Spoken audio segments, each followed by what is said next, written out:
Welcome to On the Origin of Legendary Species, a series dedicated to the study of creatures born from myth, folklore, fantasy, and imagination.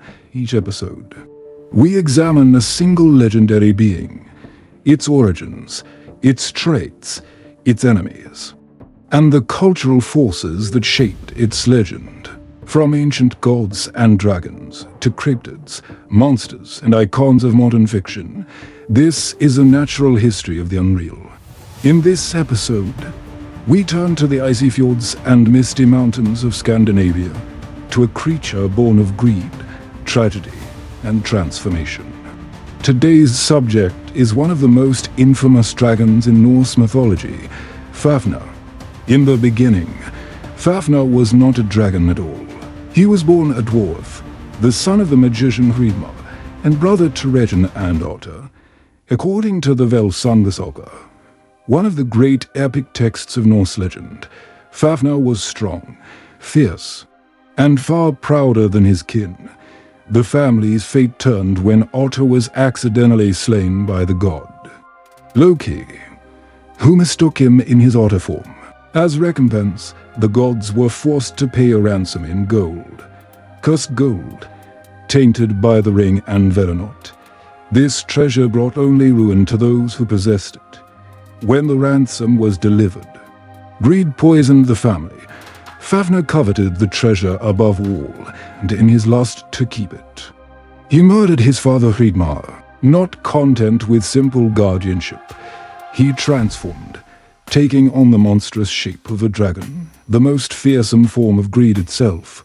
Thus, Fafnir became the very embodiment of avarice. Lurking in the wilderness, coiled round his hoard, and like the more flamboyant dragons of later European tales, Fafnir is not depicted as a winged serpent raining fire from the skies. His power is more insidious. He breathes venom, not flame, and his mere presence poisons the land round him.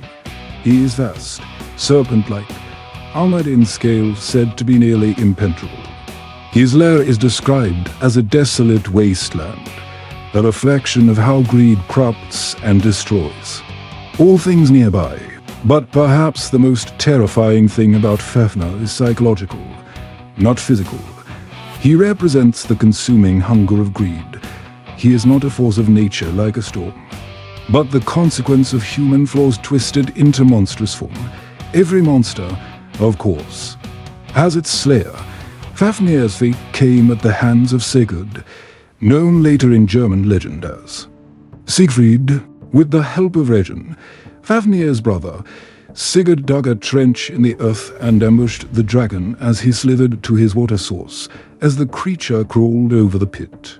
Sigurd thrust his sword upward into Fafnir's belly, piercing the vulnerable underbelly that even dragon scales could not protect. In dying, Fafnir spoke to Sigurd, and like most beasts, he was capable of speech, warning the young hero of the cursed nature of the gold he sought. But Sigurd ignored the warning, so the cycle of ruin continued. Sigurd would later taste the dragon's blood, and in doing so, gained the ability to understand the language of birds. The birds whispered warnings of Regin's betrayal, allowing Sigurd to turn on Fafnir's treacherous brother before he too was slain.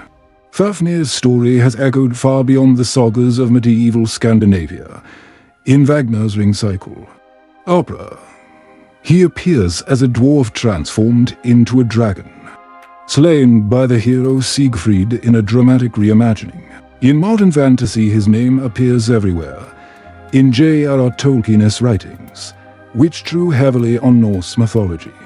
In role-playing games like Dungeons and Dragons, and in video games such as Final Fantasy, where Fafnir is often reimagined as a powerful dragon boss. Psychologists and literary scholars alike often point to Fafnir as a symbolic figure, not simply a monster to be slain, but a metaphor for how greed consumes and corrupts. The image of the dragon coiled atop its treasure hoard, and willing to share a part with even a coin, can be traced directly back to Fafnir's story. So what makes Fafnir endure? Perhaps it is because he embodies something profoundly human. The fear of losing ourselves to desire, of becoming monsters through our own choices. Fafnir is not an external force. He is what happens when greed takes form.